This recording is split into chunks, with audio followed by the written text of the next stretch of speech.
Hi hello guys, എല്ലാവർക്കും പുതിയൊരു വീഡിയോയിലേക്ക് സ്വാഗതം. അപ്പോൾ നമ്മളിന്ന് വന്നിട്ടുള്ളത് ഈ ഒരു റെസിപ്പി ആയിട്ടാണ് കേട്ടോ. നല്ല ക്രിസ്പിയാണ്, ടേസ്റ്റിയാണ്, കുട്ടികൾക്കൊക്കെ ഒരുപാട് ഇഷ്ടപ്പെടും. അപ്പോൾ എല്ലാവരും ഇതൊന്ന് ട്രൈ ചെയ്ത് നോക്കണേ.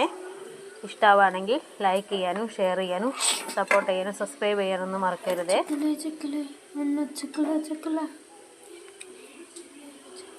നമുക്ക് വീഡിയോയിലോട്ട് പോയാലോ? ഇതിനായിട്ട് ആദ്യം ഒരു ഉരുളക്കിഴങ്ങ് എടുത്തിട്ട് സ്ലൈസ് ചെയ്തെടുക്കാം കേട്ടോ. ഒരു ഉള്ളി എടുത്തിട്ടുണ്ട്,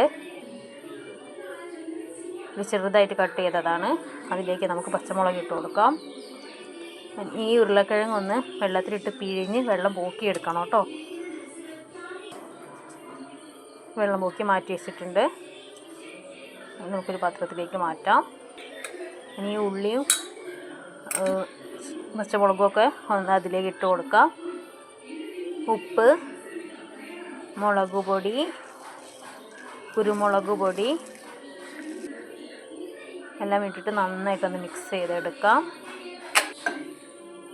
ഇനി ഒരു കോഴിമുട്ട എടുത്ത് പുഴുങ്ങാൻ വയ്ക്കാം. അപ്പോഴേക്ക് നമുക്ക് ഒരു പാത്രത്തിലേക്ക് മൈദ ഇട്ടിട്ട് അതിൽ ഉപ്പിട്ട് കുറച്ച് ചെറിയ ജീരകം ഇട്ടിട്ട് നമ്മൾ ചപ്പാത്തിക്കൊക്കെ കുഴക്കില്ലേ, അതുപോലെ കുറച്ച് വെള്ളം ഒഴിച്ചിട്ട് കുഴച്ചെടുക്കാം കേട്ടോ.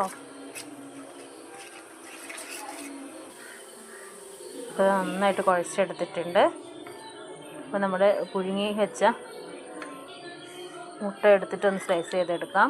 ഇനി നമുക്ക് ഈ പൊടി എടുത്തൊന്ന് പരത്തിയെടുക്കാം കേട്ടോ. ചപ്പാത്തി പരത്തുന്ന പോലെ പരത്തിയെടുക്കാം. അപ്പോൾ അതിലേക്ക് ആദ്യമായിട്ട് പൊടി ഇട്ട് കൊടുത്തിട്ടുണ്ട്. നമുക്ക് ഒന്ന് പരത്തിയെടുക്കാം.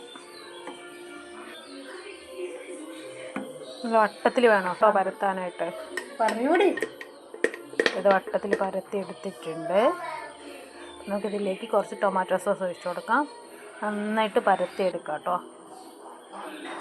ഇതിലേക്ക് നമ്മൾ നേരത്തെ മാറ്റി വെച്ച ഉള്ളി ഇട്ട് കൊടുത്തിട്ട് നടുക്ക് വെച്ച് ഇട്ട് കൊടുക്കണം കേട്ടോ. നടുക്ക് നന്നായിട്ട് ഫില്ല് ചെയ്യാം. നമുക്ക് ഓരോ സൈഡിൽ നിന്നായിട്ട് അതൊന്ന് മടക്കി കൊടുക്കാം. ഇതുപോലെ വേണം കേട്ടോ മടക്കി എടുക്കാനായിട്ട്.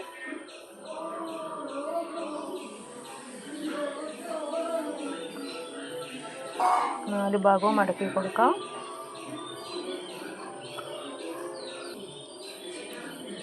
നാല് ഭാഗവും മടക്കി എടുത്തിട്ടുണ്ട്. ഇനി നമുക്കിതൊന്ന് റോൾ ചെയ്തെടുക്കാം.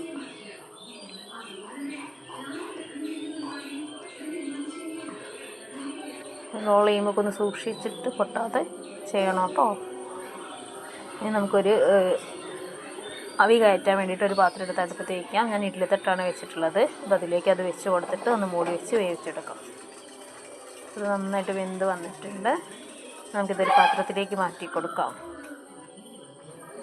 അപ്പോൾ ഇതൊന്ന് കട്ട് ചെയ്തെടുക്കാം കേട്ടോ. ഇതൊന്ന് കട്ട് ചെയ്തെടുക്കാം. ഇതേപോലെ വേണം കേട്ടോ കട്ട് ചെയ്തെടുക്കാനായിട്ട്. ഇതുപോലെ കട്ട് ചെയ്തെടുത്തതിന് ശേഷം ഒന്നും കൂടെ കട്ട് ചെയ്ത് കൊടുക്കാം കേട്ടോ. അപ്പോൾ ഒരു ഭംഗിയിൽ കിട്ടുകയും ചെയ്യും. പുറത്ത് പോകുന്നുള്ള പേടിയൊന്നും വേണ്ട. നമ്മളൊന്ന് വേവിച്ചെടുത്തതുകൊണ്ട് ഇനി നമുക്കിതിലേക്ക് ഒരു പാത്രത്തിലേക്ക് കോൺഫ്ലവർ ഇട്ട് കൊടുക്കാം. അതിലേക്ക് ഒരു കറിവേപ്പില മുറിച്ചിട്ട് കൊടുക്കാം. നന്നായിട്ട് കുറച്ച് വെള്ളം ഒഴിച്ചിട്ട് മിക്സ് ചെയ്തെടുക്കാം. കുറച്ച് കുരുമുളക് പൊടി ഇട്ട് കൊടുത്തിട്ടുണ്ട് കേട്ടോ. നമുക്കിതൊന്ന് ഇതിൽ മുക്കിയെടുക്കാം. എണ്ണ ചൂടാവാൻ വെച്ചിട്ടുണ്ട്. അതിലേക്ക് ഓരോന്നായിട്ട് ഇട്ട് കൊടുക്കാം കേട്ടോ. ഇതേപോലെ ഓരോന്നായിട്ട് ഇട്ട് കൊടുക്കാം. ഒരു ബ്രൗൺ കളറാവുന്ന വരെ ഒന്ന് വേവിച്ചെടുക്കാം.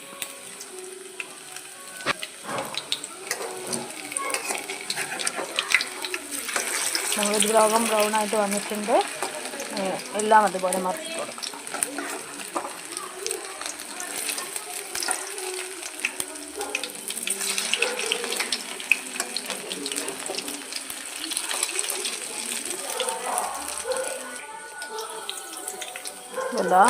ഇതേപോലെ ആയി വന്നിട്ടുണ്ട് കേട്ടോ. നമുക്കിതൊരു പാത്രത്തിലേക്ക് മാറ്റി കൊടുക്കാം.